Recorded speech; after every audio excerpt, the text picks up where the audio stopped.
Following the birth of my first son, I unexpectedly went into labor and delivered twins. However, my husband expelled me from our home because of a previous error I had made, and I never forgave him for it. During my college years, I had an affair with a married professor, Mr. Benjamin Sutton. He promised that the relationship with his wife was over and would leave her soon, but that never happened. One day, Mr. Sutton invited me to his house. He said that his wife had finally moved out, but his mother-in-law dropped by and caught us in his bed. "Get out, you home wrecker. This man is married to my daughter."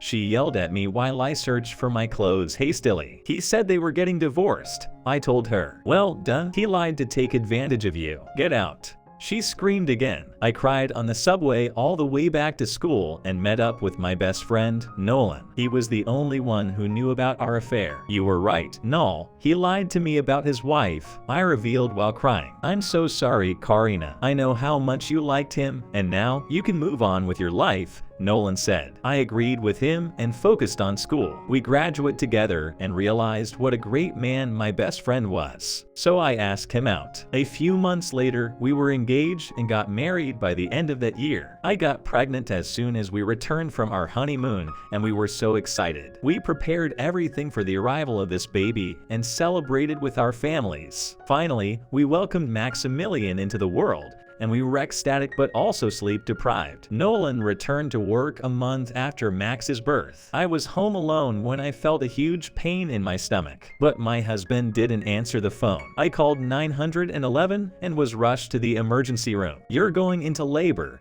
the doctor told me. "That's impossible. I gave birth to my son, Max, a month ago. I can't be pregnant again." I yelled through the pain. "Ma'am, I'll explain better later. For now, push," she urged. After a few hours, I delivered twin babies and still couldn't believe what had happened. I fell asleep, hoping that my husband would be there when I woke up, but Nolan was not in my room at all. I called him and it went to voicemail. Suddenly, the nurse walked in. "Miss, has the hospital contacted my husband?" I asked her. "I'm sorry, Mrs. Cook. Mr. Cook has not answered our phone calls," she explained. "I can't believe it. It's been hours. Something must have happened to him," I said, worried. "Don't worry about that for now. The doctor is coming in," the nurse added. Dr. Watts came in with her chart, and other nurses pushed carts with mitewins on them. Another nurse brought Max into the room as well. Also, if you've not done so already, please subscribe to our channel and click that notification bell to get inspired by these animal stories every day.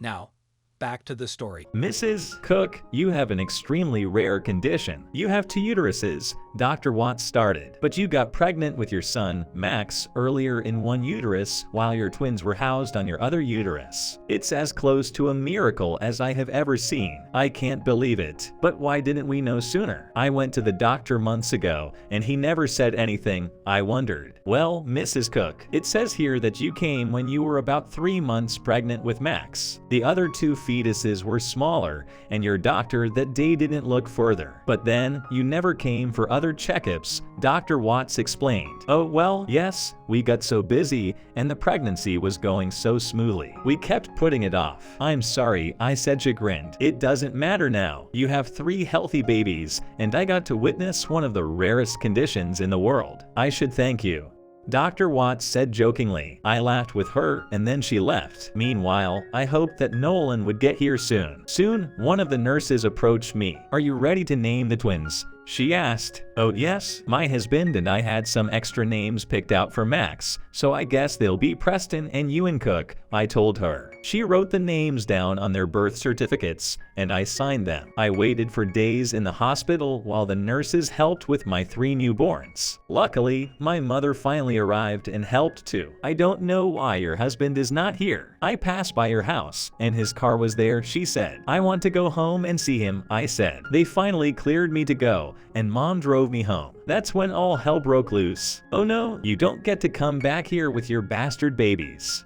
Nolan screamed at me through the window when he saw us parking in front of the house. "What are you talking about?" I yelled back. Mom, stay in the car with the babies. I'll go talk to him. You heard me. I should have never married a woman who used to be someone's mistress. Get away from here. This is my house, and I don't want you here. Max is probably not mine either. Nolan continued his crazy tirade. Nolan, that doesn't even make sense. I have 2 uteruses, and we got pregnant at different times. That's all this is. It's an anomaly, but it happened to us. It's a miracle. We have 3 boys now. I shouted. You're a liar. Go away. I don't want to see you again. He continued. You know what? Fine. I'll pick up my things. I can raise these babies on my own. I don't need someone who would try to hurt me with something stupid I did in the past. Goodbye, Nolan. I finished and got in Mom's car. After taking us to her place, I ended up staying with my parents. At one stage, Nolan contacted the hospital and learned the details from our doctor. Although he called to apologize, I couldn't bring myself to forgive him for his actions. Nevertheless, I filed a lawsuit for child support as raising 3 kids can be quite expensive.